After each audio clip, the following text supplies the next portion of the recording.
За сайн бацхан манайха энэ өдрийн мэнд өнөөдөр дараагийн видео хичээлээр орно. Тэгээд carbon filter-ыг өнгөрсөн хичээлийг үзсэн. Тэрнийг жоохон төв паузлаад хэдлээ зөндөө цаг байна тий. Одоо энийг нэг хэдхэн хичээл багтааж яарад хийхээс илүүтэй би бол магадгүй хэдэн жил магадгүй энэ видео хичээл үргэлжлээл цаашаа тий загварчлалын одоо мэдлэгийг өргөжүүлээ яваад байх гэж бодож байгаа. Тийм учраас суурь сайн тавихын тулд олон талаас нь сайхан хараад явна гэж. За өнөөдөр яалаа. Загварчлал тал руугаа одоо эдийн засгийн загварт байх гол тэгштэглүүдийн тухай ярьж эхлэе гэж бодсон. Тэгээд дундуур нь заримдаа бас хаяа ингээ өөр сэдвүүрээ ороод тэгээд цааш ингээ модельээ хөгжүүлээд ингээ яваад очилно. Би зарим сэдвүүдээ ингээ энэ зарим сэдвүүдээ яг хол солиод явж байгаа нь явах нь юу вэ гэхээр гоё контент гоё болгохын тулд ингээ зарим бэлэн байгаагаа шууд яриад заримдаа бол контент нэлээд сайн бэлдэж байгаа ярих хэрэгтэй байгаа учраас зарим ингээд алгасаад ч юм уу ээлжлээд яваад байгаа шүү гэдэг хэлээ. За тэгээ өнөөдөр хичээлээр хийлээ яана. IS curve гэж үзнэ. Би энэ загварчлал гэдэг дээр одоо яг өөрийнхөө ажил дээр голчлон ашигладаг нөгөө gap загвар гэж байдаг. Gap model гэдэг QPM model, gap model гэдэг gap model, macro model for Georgia-г би хайжсан байна. Тэгээд QPM model гэдэг тэгээд одоо юу IMF ч юм уу одоо хаанах чинь одоо Казахстан эдгээр хайхаар дагаас ирэх бах. Тэгээд QPM гэж model нэрлэдэг. Тэгээд QPM model гэдэг paper ингээд уншихаар гэж зөндөө байж байгаа. Тэгээд тэр gap гэдэг нэг эдийн засгийн чинь аливаа хувьсгч чинь тренд байна. Тэгээд тренд болон бодит утга хоёрын зөрүү буюу gap тий. Тэр gap дээр тулгуурласан маягтай тийм загвар gap загвар гэдэг байгаа. За энэ бол DSG-тэй санааны хувьд бол адилхан. Гэхдээ хэлбэрчилсэн бүх ингээд хэвштэглийг нь айгүй хэлбэр тийм нэг хурдан юу гэхинд бүр ингээд айгүй онлайн түвшинд биш практик түвшинтэй ойртуулад энгийн тэгсэл болгоцсон. Reduced form гэдэг нь ярьдэн шүү дээ. Тиймэрхүү болгоцсон загвар байгаа. Энийг бол дэлхийн одоо хөгжиж байгаа болон хөгжтөндөө хөгжсөн ч гэсэн орн нэлээд олон орн ашиглаж байгаа. Тэгээд DSG рүү шилжих зам гэж ярьдаг. Гэхдээ яг үр дүн нь бол DSG-гээс илүү байх уу, дутуу байх уу, илүү байх уу гэдэг нь бас жоохон мэдээж тодорхойгүй субъектив жаж асуудлууд байх учраас яг DSG-гээс дутахгүй сайн гэж ойлгож байна. Тэгээд Монголын төв банкны хувьд бол энэ загварыг ашиглаж байгаа бах. Тэгээд инфляцийн тайлан уншихаар output gap гэдэг төв банк харуулдаг. Тэр мэрийг gap-ыг нь тооцоод гаргаж байгаа. За тэгээд тэрэн дээр одоо хэдэн чухал одоо юу байна тэгшгэлүүд одоо загварчин ер нь бас юу л да энгийн тэрээс өмнө би энэ Ford гэдэг юу оруулсан initial commit гэдэг 2 цагийн өмнө би оруулсан байна. Тэгээд initial Ford M mod my plot гэдэг өмнөх төрдөөс авсан 3 дахь авсан байж байгаа. Би одоо энэ ч ингээд яатсан байна. Visual Studio дээр open folder гэдгээр явуулчихлаа. Modeling icon mod гэдэг нөө repository Ford гэдэг Ford нэлээ. За ингээд Ford M Ford mod гэдэг энийг гэвэл за энэ хоёр маань яг өмнөх төрдтэй адилхан байж байгаа. За энийг одоо хэдлээ editlээд Ford болох бай IS curve хийгээд явна. За тэгээд эдийн засгийн загвар бол ерөнхийдөө IS curve буюу эргэлтийн талыг харуулсан. Phillips curve буюу нийлүүлэлтийн талыг харуулсан. За түүн дээр нэмэх нь мөнгөний бодлогыг харуулсан. Taylor-ийн дүрм гэдэг тийм. Дээрэс нь ханштай холбоотой ханшчин айл улс гадаад дотоод улсын хооронд тэнцвэртэй purchasing power parity дээр чинь харагдахын тулд UIP condition гэдэг real болон nominal UIP condition-ууд яригддаг. Тэгээд энэ дөрвөн ингээд гол том блок байж байгаа. Энэ блок дотор ингээд блокоо дотор нь зарим нэг урт хугацаанд ажиглагддаг зүй тогтол хувьсгчдын зүй тогтол гэх мэт зүйлсээр баяжуулаад тэгээд загвар маань бүтчихдэг. Тэгээ ер нь бол одоо нэг улсын хувьд бол гол дөрвөн тэгштэглэн дөрвөн тэгштэглээд дэмжсэн тренд урт хугацааны тренд болон хоорондын урт хугацааны хамаарлуудыг харуулсан тэгштэглүүд нийлээд за одоо нэг 100 200 тэгтгэл болох нь тэгдэг. Гэхдээ 4 тэгтгэл хамгийн гол нь. Тэгээ би яа. Одоо ингээд энийг шууд энэ нэг репо байгаа шүү дээ. Энийг шууд эдитлээ явчих. Тэгээд би тэр түрүүний яасан. Энд энэ model file дээр зүгээр ингээд бичиж болно нэг юм. Энэ бол текст гэж ойлгоод асуудалгүй байж байна. Тэгээд ice curve байна. Дээрээс нь Phillips curve байна. Үний Phillips curve гэдэг чинь одоо инфляц бол ажилгүйдлийн хамгааллыг харуулна шүү дээ. Тэгээд UIP condition, за Taylor rule гэдэг Taylor rule буюу monitor policy гэж хэлж болно. Тэгээд дараа нь UIP condition uncovered interest party гэдэг хоёр улсад хөрөнгө оруулахад ижил өгөөж хүртэж явах хэрэгтэй маа гэсэн санаа. Тэгээ энэ дөрөв ингээд том building block гэх юм да байж байгаа. За тэгээд ингээд зүгээр ингээд орчих. Дараа ингээд эдрийг бүр өргөжүүлээд явах учраас энийг ингээд бичгээд ямар нэг асуудал байна. За ийм ингээд дөрвөн нөхөр байгаа. За энэ эдрээс одоо өнөөдрийн хичээлээр ice curve ярина. Ice curve гэдэг нь эрэлт ice curve ice LM гэж загвараад шүү. Тэн дээр чи хүү output-ийн гарцын хэмжээ хоёрын хамааралтай байдаг шүү дээ. За тэр нь санаа нь бол нэг эрэлт Кенсийн эдийн засгийн өөрөө эрэлтийн талаас нь тайлбарладаг тий. Тэгээд тэр эрэлтийн эдийн засаг дэх эрэлтийг ингээд тайлбарлах гад оролдож байгаа одоо тал нь гэх юм уу тий. Тэр нь бол ice curve, engine demand, then supply, in the monetary policy. Тэгээд одоо ice curve руугаа эрэлтийн талаар тайлбарлахаар явъя гэж. За тэгээд тэгшгэлээ эхлээд зүг биччихье. Тэгшгэл маань ямар хөө гэхээр юу headline output gapтэй. Output чинь тренд output ингээд тренд ингээд явж байна. Тренд дээр одоо жилд 5 ч юм уу 6% өсөж иж болно шүү дээ. Гэтэл нэг эдийн засгийн мөчлөг гэдэг чинь өөрөө нэг трендээс гажиж байгаа. Дээшээ доош орж байгаа өсөлт уналттай. Тэрийг хэлдэг. За тэгээд gap буюу тэр мөчлөг нь өөрөө ингээд мөчлөгийг бид нар загварчлах гэж байгаа. Тэрийг ice curve маа гэж ойлгож байгаа. Одоо ер нь хүү болон гарцын хамаарлал гэж ярьсан шүү дээ. Тэрний нэг хэлбэрчилсэн хэлбэр гэх юм уу да. Тэгээд юун зэнзэр онлын үндэслэлтэй байж болно. Тэгээд эдийн засгийн gap ямар байсан тэр нь бол өмнөх үеэсээ хамаарж ийн гэж өмнөх үеэсээ хамаарч нэг эдийн засгийн уналттай байж хагаад гинт ингээд амар өсөлттэй болохгүй тий. Нэг унсан бол уналт нь жоохон үргэлжлээд айжмаар ингээд арилдаг тий. Тэр ингээд persistent байдлыг харуулахын тулд өмнөх үеэсээ хамаарна. За 90 үеэсээ хамаарч болно. Ой. 90 үеэсээ. За энд тэгээд дараа нь өөр юунаас хамаарч болох вэ гэхээр хэдлээ маш энгийн яана. Хэдлээ ер нь бол комплекс байж, нэлийн комплекс байж болно. Гэхдээ хэдлээ энэ удаа энгийн байх үүднээс зарим нэг юмнуудыг орхино. Гэхдээ ер нь бол хүү тэр гарцыг харуулсан. Гэхдээ энэ чинь бол хүүний тэр нэг үзүүлэлт байж ах хэрэгтэй. Тэн дээр яадаг RMCI гэж үзүүлэлтийг за нэгдүгээр үеийн хоцрогдолтой ч юм уу маш харуулдаг, оруулдаг. Өөр 960 юмнууд нэмж болно. Гэхдээ би зүгээр энэ чинь ингээд гол ингээд байдаг. Нүдийг нэмчихье. Өөр төр улсуудын пепер төв загварынхаа пепер гэдэг юм шаар ерөөдөө ийм хөдөлгөөн зураг ажиллах юм. За тэгэхээр өөрийнх нь өмнөх үе, өөрийнх нь дараагийн үе. Тэгэхээр RMCI гэдэг энэ RMCI нь Real Monetary Condition гэж байгаа маа. Real Monetary Condition гэдгийг Real Monetary Condition Index гэж байна. За энэ өөрөө юу гэхээр мөнгөний төв банк маань өөрөө хүүний бодлого, ханшийн бодлоготой байж байна. За тэгээд ханшаа барих, ханшаа хит суллах, эсвэл хит чанга барих.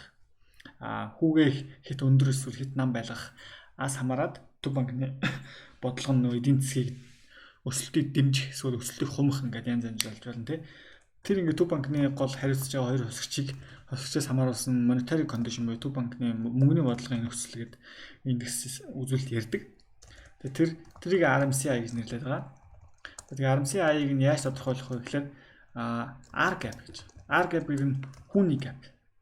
Хүүний gap гэдэг нь R гэдэг нь бодит хүү байгаа. I гэхээр номинал хүү ярьдэн шүү дээ. Ер нь бол R нь бодит хүү гэхээр яг инфляцаар засварсан дүн шүү дээ, тий. Ер нь номинал дүн хэд ч байж болно. Инфляц үнэхээр өндөр бол ер нь инфляцаас хамаарат real дүн чинь хамгийн чухал шүү дээ. Хэрвээ инфляц 10 хүү 5 байх юм бол бодит хүү чинь хасах 5 гээд зээл авж байгаа хүнд аюу ашигтай байхгүй тий.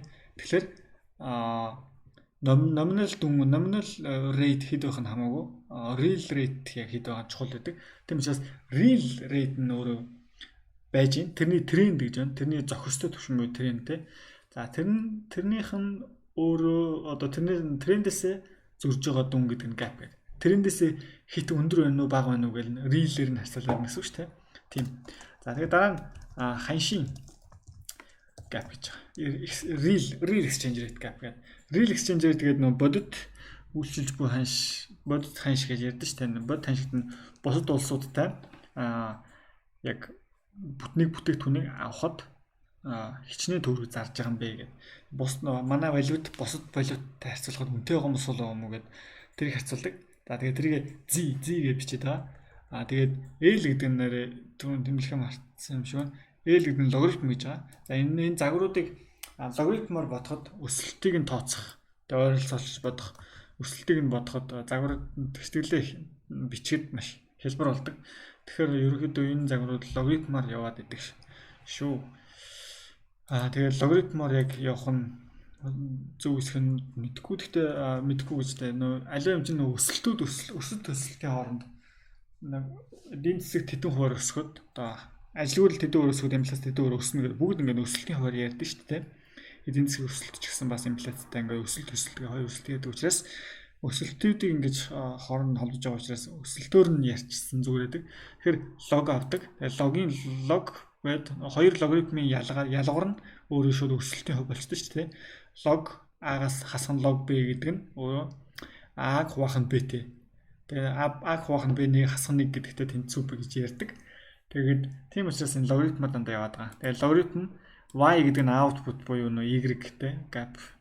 Тэрний gap тэгээд за real monetary condition index гэдэг энэ нөхөр энэ чинь ингэж нөлөөлнө. За тэгээд real interest rate gap маань эерэг байх юм бол төв банкны хүү хит өндөр.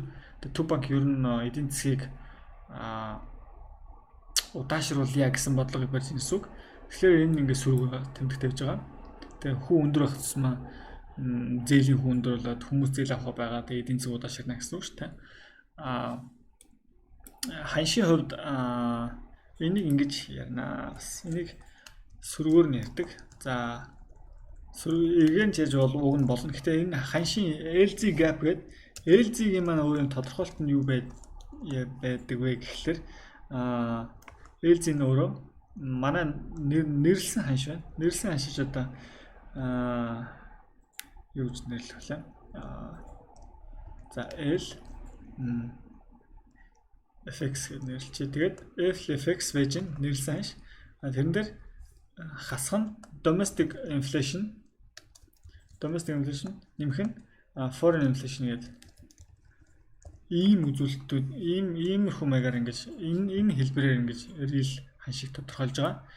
Тэгэхээр манай хүү ингэж сул байх тусмаа ханш сул байх тусмаа ингээд манай бүтээгдэхүүн гадаадад хямдхан байна. Гадаадын бүтээгдэхүүн манайд хямдхан байна. Тэгэхээр хүмүүс манайхаас авна гэд. Тэгээд энэ ингээд эерэг байх тусмаа буцаага сөрөг болохоор хэрвээ манай ханш ингээд сул байх тусмаа ингээд эдийн засгийн RMC-г нэмэгдүүлж байна. Энэ бага байх тусмаа энэ нийлбэр нийтдээ их болоод тэгээд RMCI их болгож байгаа шүү дээ. Тийм учраас энэ тэмдгийн сөрөг ах нь логик зүйтэй. Тэгээд бас манай дотоодын инфляц байна. Манай инфляц ингээд маш өндөр байх юм бол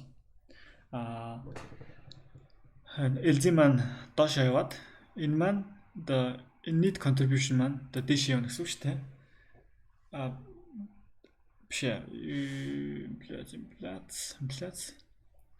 Инфляц маань өндөр байхлаар энэ хасахын нэмэх болоод манай одоо бүтээгдэхүүн манай нөө эдийн засаг дах нөө юм маань инфляц маань маш өндөр.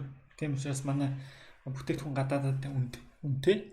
Тийм учраас ингээд манай инфляцийг өндөр байлгаж байгаа Төв банкны бодлогоос шалтгаалаад гэх юм уу тийм. Манай одоо эдийн засаг удаашрах ингээд өсөлт бүрдэж байгаа гэж харж байна гэдэг. Иймэрхүү юм байдаг. Гэхдээ энэ удаа real monetary condition гэдэг дэлгэрэнгүй ярихгүй учраас нэмтрийг ингээд яач комментлоод өгчий. Хэлээ яана. Энэ удаа энийг нөө ханш хүү өдөр ороод ирж байгаа учраас дараагийн өндөр энэ monetary policy те UIP condition-ийн ханш эдрийн юу руу орж ирээд байгаа учраас одоохондоо энэнийг байхгүй гэж зүгээр үзчихье. Тэгээ комментлаад ингээд хачуулна. Тэгээд гадаадын output gap-аас хамаарна. Хятадын эдийн засаг маш өндөр хурдтай өсөж ивэл манайд эргээр нөлөөлнө гэдэг. За хятадын эдийн засгийн тухай өнөөдөр ярихгүй учраас ингээд энийг аваач. Тэгээд shock байна.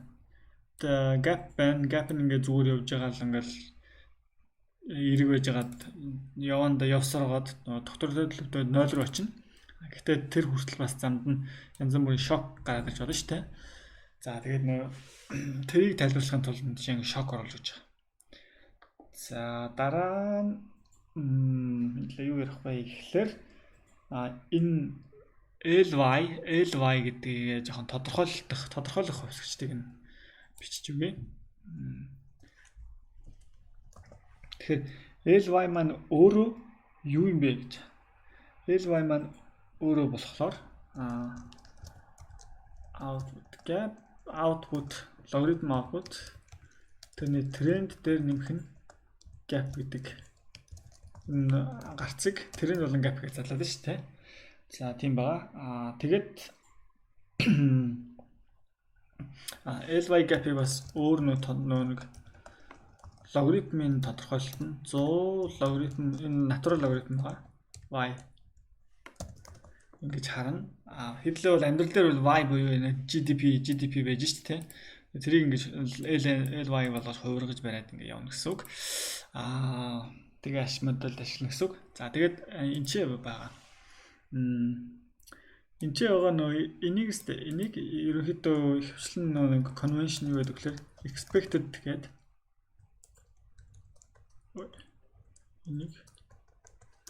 Энийг алга болгож байгаад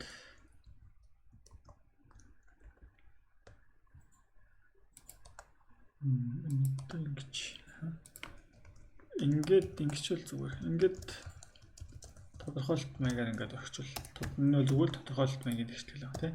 ELY gap нь ийм юм аа гэдэг. За ийм байна. Өөр тэгээд эдийн засаг маань юу байж байгаа? LY ингээд явж байна. Тэгэхээр цаашдаа эдийн засаг одоо Y gap чинь нөө яванда хаагдахгүй 0 болоод тэгээд энэ эдийн засаг цаашдаа LY нь яаж өөрчлөгдөх юм гэхэлэр LY gap нь 0 явах юм бол LY трендээр өснө. Юу н хугацаанд трендээр өснө гэж ойлгоно шүү дээ ялваа юмыг.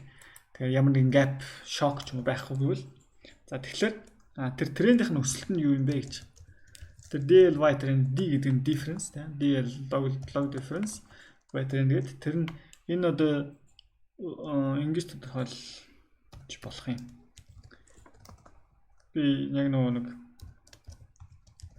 энийг одоо яг юу тайлбарлахад одоо хаашаа зүгээр айгуу за бас зарим нэг юм чинь өөрөө сайн ойлгоогүй бол хүн тайлбарлаж чаддаг байдаг одоо юу гэх юм одоо L2 хугацааны хоорондын зөрүү шүү дээ тэрийг ингээд энэ чи энэ загварын ер нь улирлаар хэдлээ ярьж байгаа коэффициентуудыг улирлаар өгж байгаа коэффициентыг яг юу гэж өгсөн шалтгаална шүү дээ тэгэхээр улирлын коэффициент өгнө гэж ойлгоод за тэгэхээр хоёр улирлын хоорондох ингээд LY трендийн маань өсөлт нь энэ байж байна тэгэхээр өнөөдөр 100 байсан дараагийн улирал 101 болцсон бол 1-ээр өсөж байгаас тэгээ 1%-аар. Тэгэхээр тэр нь жил чилжүүлсэн дүнгээр. Ингээд нэг улирал 1-ээр өссөн. Цаашдаа ингээд үлдсэн 3 улиралд яг адилхан үг үүсэх юм бол жилд хэд өсөх юм бэ гэд нэг жилээр тооцсон өсөлтийг бодохын тулд 4-өөр хөгжүүлчих болно те шууд. За тэр дүн гэлж байгаа. Энэ бол жилийн өсөлт гээд энийг одоо яг албаас нэр томьёо нь Q on Q гэдэг Q over Q гэдэг өмнөх Q-ээс одоогийн Q хамаарат quarter-тай at annualized rate гэдэг annualized rate гэд ингэж ярьдаг. Тэгээд бас ингэж тавчлах нь би AR. За ингэж харж байгаа. За тэгээд энэ бол бас зөвхөн тодорхойлт. Өсөлт нь ийм юм а гэсэн тодорхойлт. Өсөлт нь өөрөө цаана нэг динамиктэй байж болно. Тэр нь ямар динамик байж болох вэ гэхэлэр одоо өмнөх утгаас хамаарсан. Бас ингээд юустай persistence байж болно шүү дээ. Тэгээд нэг steady state гэж байж болно тий. Нөө steady state нөө тогтвортой төлөвтэй эдийн засаг хэдэн өөр өсөлт юм бэ гэдэг. Бас нэг шок байж болно. Бас тухайн эдийн засгаас шалтгаалаад коронавирус ч юм уу гарч ирээл ингээд шок тренд нь өөрчлөгдөж байна шүү дээ. Урт хугацааны тренд нь өөрчлөгдөд богино хугацаанд үнэхээр байж чадах түвшнийх нь өсөлт нь одоо буурч болно шүү дээ. Сөрөг зүйлээс болоод тийм учраас гинт шок орж ирж болно гэдэг ингэж тодорхойлж байгаа. За ийм хүн ингээд тодорхойлтууд байна.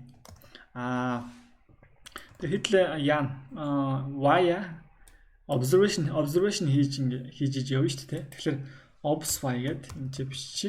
Тэгээд variables measurement гэж аз. Тэгээд equation measurement гэдэг тэн дээр obs y маань тэнцүү y та тэнцүү гэдэг. Тэгээд хэдл obs y гэдэг variable-ыг ажиглалт гэхэд хэдлээ дата өгнө.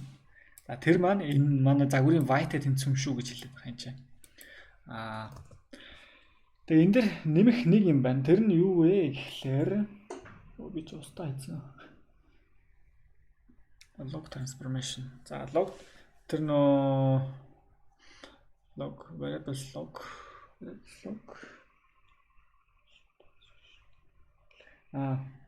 хэдл нэг юм яах хэрэгтэй байгаа. Одоо хэдл бах ингээд хувьсгчд байна. Тэдрийг ингээд энэ чинь variable transition дээр тодорхойлж өгөх хэрэгтэй шүү дээ. Тэгэхээр ингээд ly gap гэдэг юм чинь ингээд тодорхойлоод өгчий. Ийм нэг нэртэй хувьсгч байна. Бас тодорхойлоод өгчий. RMCI foreign gap гэдэг хэрэггүй. За тэгээд shock-ууд чинь тустай байгаа. Shock-ууд variable transition гэдэг shocks transition гэдэг.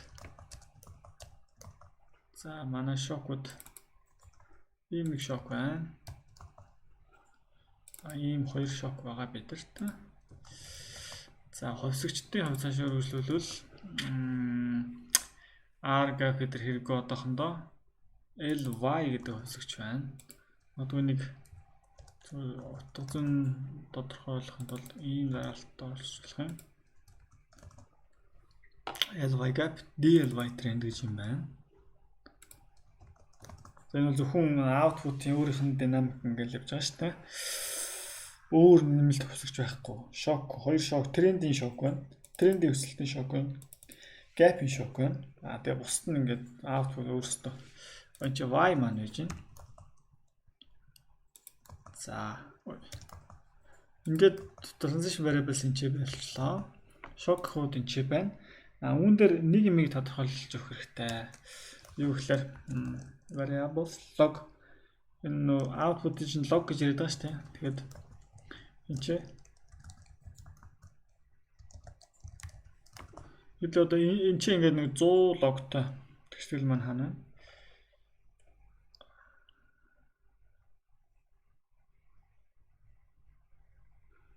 Энэ тэгштэл дээр тодорхой нэг iris маань өөрөө бүх тэгштэглээс ингээд уламжлал аваад уламжлалаас хамаарал нөө матрицууд үүсгээд тэгээд бодлогоо одоо шийдээ болоод явдаг байгаа. Тэгэхэд энийг энэчнээс логоор уламжлал авна шүү гэж шууд y-аас биш логоос уламжлал авна шүү гэдгийг ойлгуулахын тулд энэ чинь variables log гэдэг энэ дээр y-ыг оруулж өгөөд тэгээд y-ын бас observation y чинь y-тай параллел учраас ямар адилхан байх ингээд иймэрхүү маягаар логарифм төвсгчд ингээ оруулж өгч байгаа ингэж. За хоёр шок маань байгаа. За параметрын тухайд юу шнэ. Энэ болгоны одоо энэ чи ингээд юм болгоны өмнө параметр. За шокуудын өмнө байхгүй бусдынхаа өмнө энэ байна. Тэгээд энэ хоёрт ингээд параметр байх хэрэгтэй. Тэгэхээр хэдлээ параметрыг coefficient гэдэг c гэдэг coefficient 1 L y gap үржих нь ингээд тодорхойлж болно. Тэгээд coefficient 2 гэдэг нь чи байж тий. За тэгээд болчихж байгаа. Өөр энэ чи C1 гэдэг ч бол C1 тэгээд энэ нэг тренд юу error correction гэх юм уу одоо тренд нэгээс асах нь гэдэг тренд тогтвортой өсөлт болон өмнөх өсөлт хоёрын дунджаар ингээд дайжмаар тогтвортой төлөв рүү тэмүүлдэг. Иймэрхүү маяг ингээд тайлбарлаж болох юм. За. Өөр юу гэж болох вэ? Эхлээ өөр юм байхгүй хаа. За би тэмдэглэлээ хараад. За ингээд бидэрт юу байна вэ гэхээр gap man байна. Gap man ингээд өмнөх утгаасаа дараагийн утгаасаа дараа үеийн хүлээгдэж байгаа утгаас хамаарна. Энэ хүлээгдэж байгаа утганд нөгөө юу штэ. Рационал хүлээлт гэдэг ойлголтод явж байгаа. Энэ бол дараа үед хэдлээ одоо өмнөх утгаагаа хүлээх юм уу? Хэрвээ статик хүлээлт байсан бол одоо энэ чинь ийм утгатай гэсэн үг шүү дээ. Шүг. Тийм. Тэгээд одоо рационал гэхээр шууд ингээд нэмэх нэг гэдэг нь энэ загвараараа тодорхойлогдно. Энэний динамик дараагийн үед хаана байх вэ гэдэг модель нь бодоод тэгээд тэр утгыг нь чинь ингэж оруулж өгöd яг загварыг ажиллуулж байгаа хүн гэдэг эдийн засгийг төсөлж байгаа юм шиг маягаар энэ хүлээлтийг тавьж өгдөг. Тэрийг рационал хүлээлт гэсэн ойлголт явж байгаа. Тэгээд gap маань ингээд ажмаар ингээд хаагдахаар за тэгээд ажиглалтын хувьсагч ажиглалтын хэсэг маань энэ ч байгаа. Хэдлээд y өгнө. Y нь ингээд заавал энэ тэгтгэлүүдийг дагах албагүй. Ингээд дээш доош өсчээд байж болно шүү дээ. Тэрийг нь шок аут зарим хэсгийг энэ за энэ бол gap юм аа. За нөгөө хэсгийг нь бол энэ бол трендинг хөрсөлт байна гэдэг нэг тайлбарлана. Тэгээ хэдлээд энэ тренд маань өөрөө энэ LYT трендийн нөхөр маань DLYT тренд гэдэг нөхөртэй тэнцүү маягаар ингээд улирал бүр өсөж байгаа. Өснө гэсэн үг.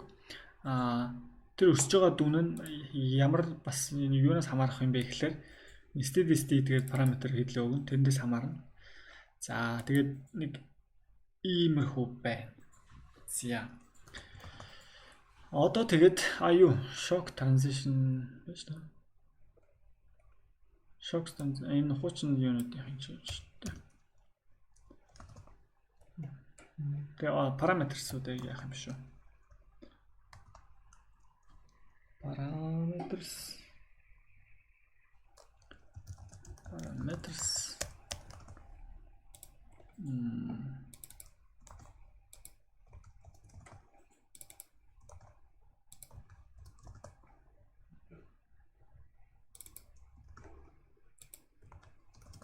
энэ өөр параметр байхгүй хаа.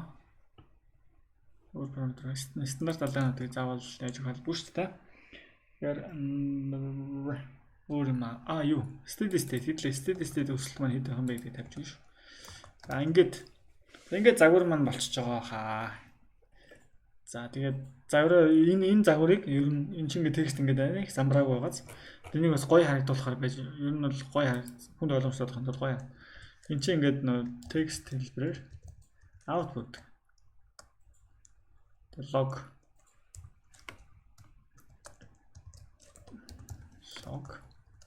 за энэ бол output trend гэдэг хүн юу үзэмжтэй potential out гэх юм уу.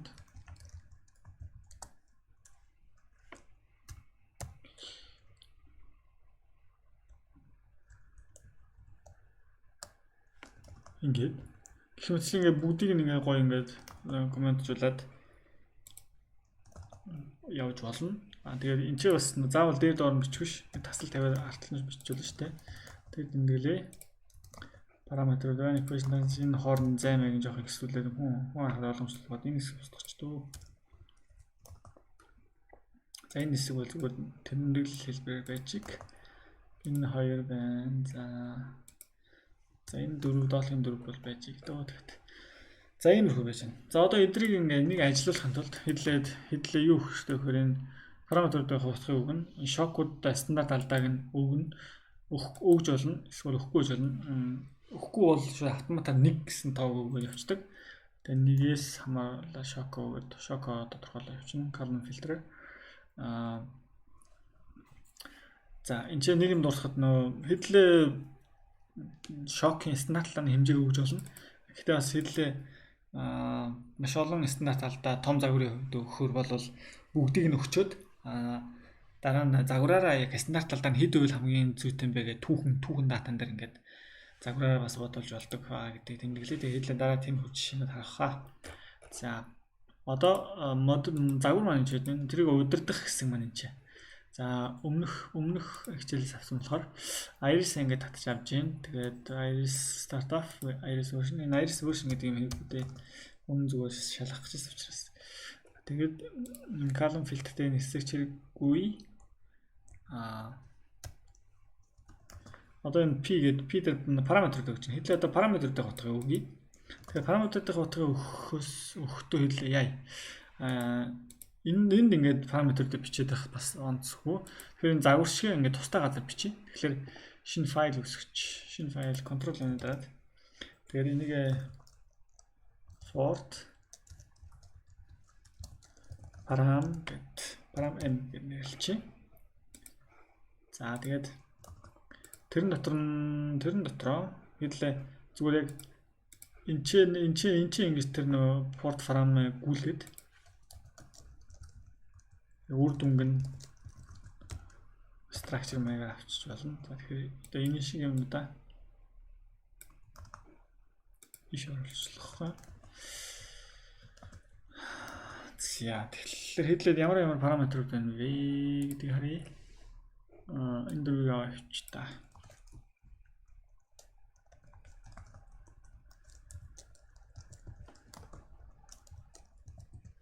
Get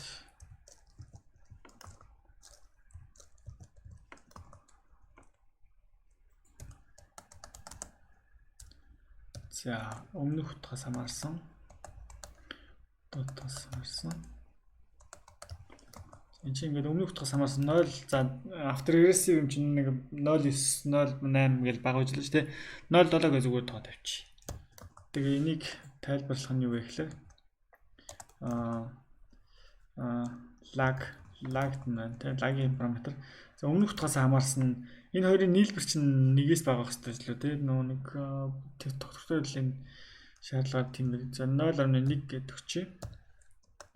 Тэгээд юм бэ head юм lag lead get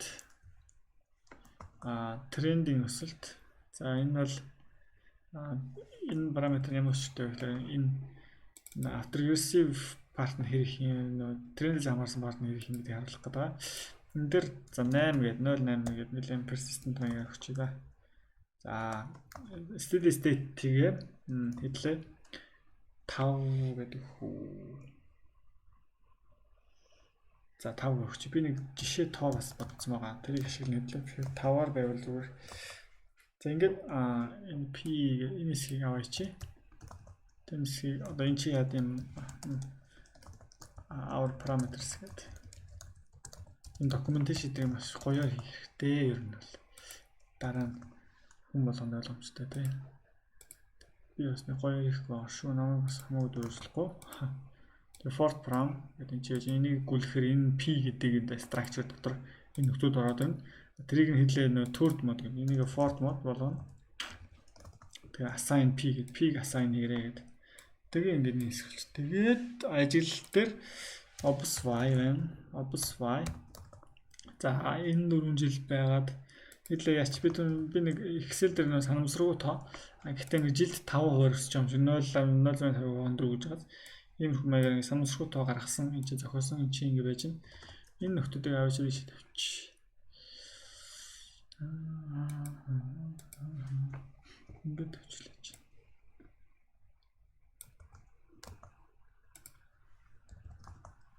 Баба.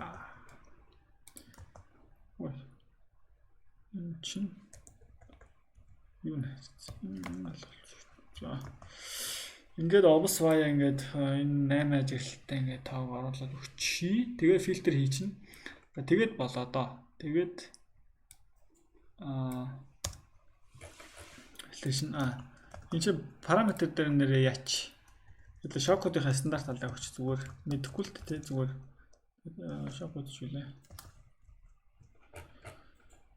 LY-gap, шокод LY-танд, шокод LY-gap. Замтын 0.2 чи ямар хөө маягаар санамсруу тоогоо 5-аар өгсөн юм тий 5-аар. Тэгэхээр 5 гэдэг тоог өгсөн. Тэгэхээр LY gap маань 5 байвал тэр өөрчлөлт санамсруу тооны өөрчлөлт бол энэгээр тодорхойлогдно гэдэг. За хэлээ нэг 3 тэгээд зарим нь трендээр тодорхойлно. Тэгэхээр бол трендийн параметрыг энэ нөө Calvin фильтрийн өнгөрсөн шийдлэр хэлээ ярьсан шүү дээ. Параметр стандарт талаа нэх байх тусмаа тэр шок нэх байна гэдэг.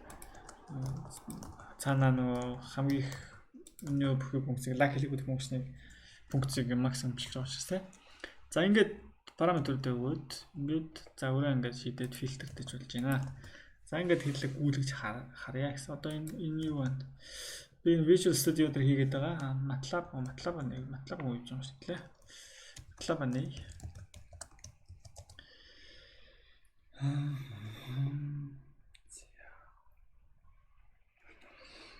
Plugin for Econ Mod гэд. Econ Fort гэд.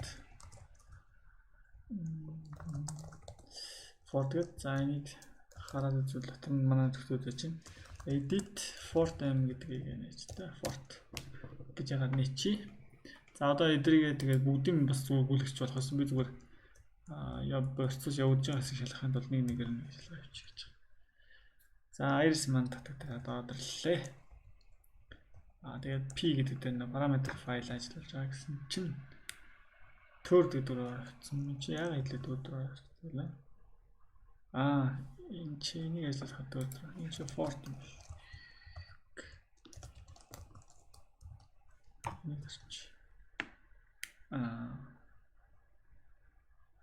Documents, my modeling.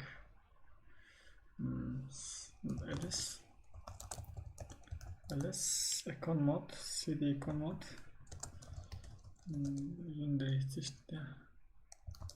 cd4. За энэ нөхрийг аваачаад энд тавих юм аа.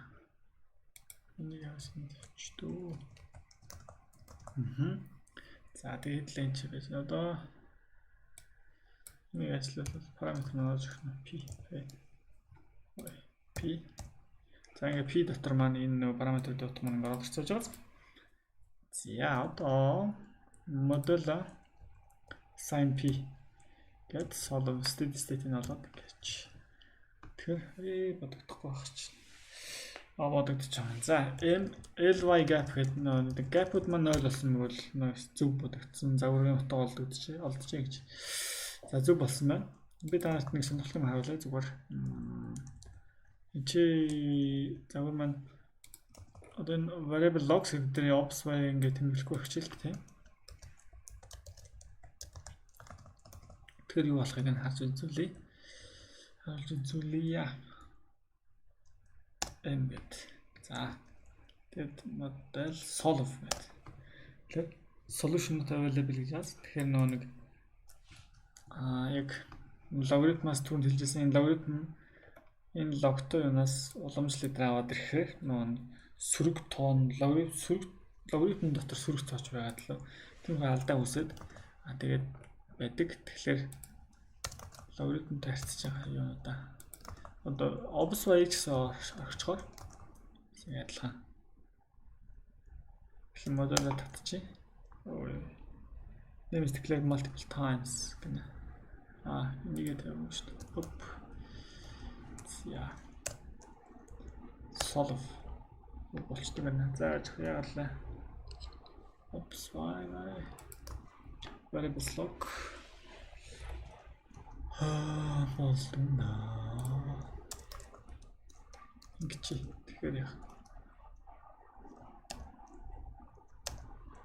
Тэр энэ боц тэгэхээр обсвай үед болоод байгаа нь бас сони юм да. За тэрийг дараа ячи. Дараа тайлбарлана. За тэгээд одоо яа загвар мөн байж гин. Загвар дээр энэ obsy гэдэг observation оруулаад өгчий. За D obsy гэдэг маань time series 8 үе. За тэгээд цаашаа 10 үе, за цаашаа 20 үе гэж.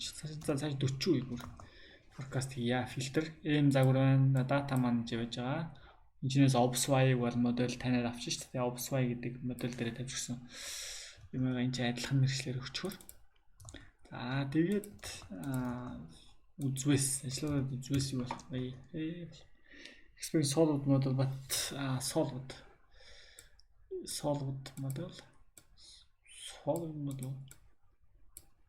За хэдлээс нь юу вэ? Асуулаа шийдэг өгдөг гэж. Энийг ажиллуулаагүй дууж явж байгаа юм шүү. Статик юу ажиллах шаардлагагүй л дээ. Энэ бол шаардлагагүй нэг утгач чинь. Тэгээд загвар маань байна. За ингээд төсөөлөл маань ингээд гараад F-min дотор бүх хэсэгтэй маань ингээд 48 үеийн төсөөлөл 48 гэсэн. Тэгээд obsy-г харвал ингээд хэдийн 100.5 гэдэг нэг өгсөн том маань байж байна. Одоо гэж байж байгаа. Тэгээд 100.5 гэдэг цаашаа ингээд өөр загвар маань бодоо явцсан байж байгаа болов гэж. За тэрийг F-min гэдгийг A гэдэг дээр авчиж. Тэгээд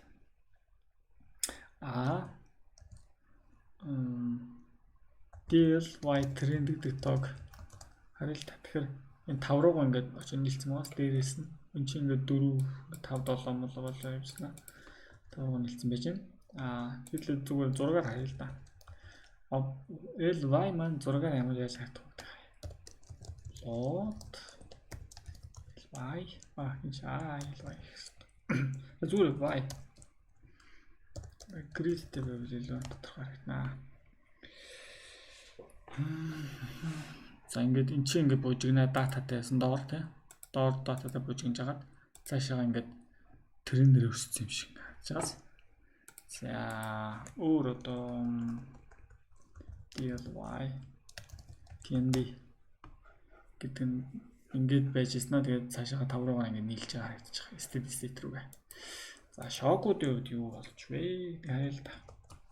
Шок DLY trend шок гап хопа. Энэ чинь дөрвөлжин халтна ойл ингээд багтааж байгаа болохгүй. Хоп. За ингээд хоёлаа мэдээ шок учраас ойл руу цаашаа датаг болчихвол ингээд шууд ойл руу авчихна. Ингээд 20-ны 1-р те. Өмнө ингээд улаан буюу улаан дээр хэдлээ legend ихнийх нь юу байсан тренд байсан. Blue ихнийх нь хатаа хаад trend gap. За тренд blue нь gap нь илүү ихснээс хавлж байна. За яагаад гэсэн чинь илүү их нэгдүгээр илүү их стандарт талаатай. Хоёрдугаар бас загварынхаа динамикаас хамаарна шүү дээ. Яг аль нь он овол аль нь ямар тоон овол загвар маань олон үедээ нийт зөвхөн нэг үед биш олон үед ингээд хамгийн бага шокуудтай байгаад тэгээд хам lucky liquid function маань хамгийн их утгатай байх вэ гэдэг хамгийн их ч юм бага ч юм уу те нэмэх хэсгээс хамаарат тэр тодорхойлж байгаа. Иймэрхүү байна. Тэгээд ice curve-ийг бол ингээд өмнөх таас хамаарсан иймэрхүү маягаар нэглээ үзлээ. Тэгээд дараа нь ингээд бүр комплекс болгоод өөр ингээд хэсгэлөө нөгөө үлдсэн гурвуудаа ингээд аажмаар оруулаад ирэхээр эдгээр амлаад ирнэ. За эдрийг дагсан ингээд бас заах ингээд эдэр шиг ингээд эдгээр бол их хвчлэн адилтгалууд л бастай зүгээр ингээд тодорхойлолттой. Ямар нэгэн тийм нэг зүү тогтлол илэрхийлээгөө. Зүү тогтлол илэрхийлсэн юм дүүхэн хэсгэл байна гэж юу хэлсэн. Буснаар ингээд дагалдах маягийн хэсгэлүүд. Дагалдах common sense маягийн хэсгэлүүд ингээд гэж. За иймэрхүү маягийн ice curve-ийг бий болгодог байх нэ. Тэгээд би одоо өөр чинь ярих юм чи юу лээ? Яач л та. Хэдлээ. Who are there гэдэг. Тэгэхээр энэ дээр F байна. Хэдлээ нөө загварын ажиллуулад юу болсон бэлэр? P гэдэг дээр F дээр шүү дээ. F дотор ч өөрөө бас юу байна вэ гэхлээр F min F стандарт алдаа стандарт error гэдэг байцаас ингээд хувьсгчдын маань өөрсдийнх нь стандарт error тэгээд нөө column filter ч өөрөө дундаж болон стандарт дундаж биш ээ нөө утга болон стандарт алдаа хоёрыг байнга тооцож явдаг. Тэгэхээр F std obs-y гэдгийг харъя. Тэгэхээр ингээд энэ чинь ингээд нэг гэдэг стандарт алдаатай тооцож байгаа тийш ингээд нэг үтэй явцсан байна. Цаашаа std state руу нэг хийж явах. Энд чинь нэг гэдэг утга авсан нь ямар ч утгатай лээ. ly байна. Channel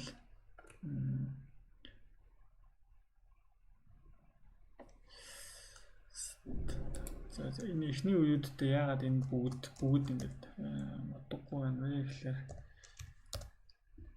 тэгээ аажимд ингээд нөө тогтвортой руу нийлж байгаа юм шиг харагдаад. Тэгээд recursive column filter-ийг дахиад энэ чи би юу харуулдаг байгааг сануулахын тулд column filter ингээд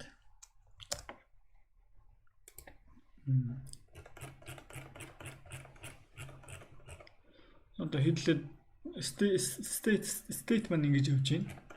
Тэгээд цаашаа нэг энэ pk энэ estimate covariance matrix-ийн элементүүдийг хэдлээ хараад байгаа байхгүй юу? Covariance шууд одоо энэ матрицын дундлын дигналдах утгууд байна гэсэн үг. Тэгээд за эхний хэлж 0 авах чинь өөрөө 0-0-аас тэр чинь өмнөх утгаас хамаарат дараа утганд тоологдоод ингээд энэ зүйл тэгэхээр энүүгээр ингээд явж байгаа гэж ойлгож байна. Цаашаа үргэлжлээд. Тэгээ энэ дээр өмнөх түүхэн утга нь түүхэн хугацаанд яг нэг 0 мэл гэсэн утгатай байгаа юм. Би анзаараагүй юм. За энийг бодож байгаад хэрвээ олвол дараа тайлбарлана. За тэгээд иймэрхүү байна. Хэл цаашдаа үлдсэн 3 тэгштгэл ингээд ярина. Эдрийгээ яриад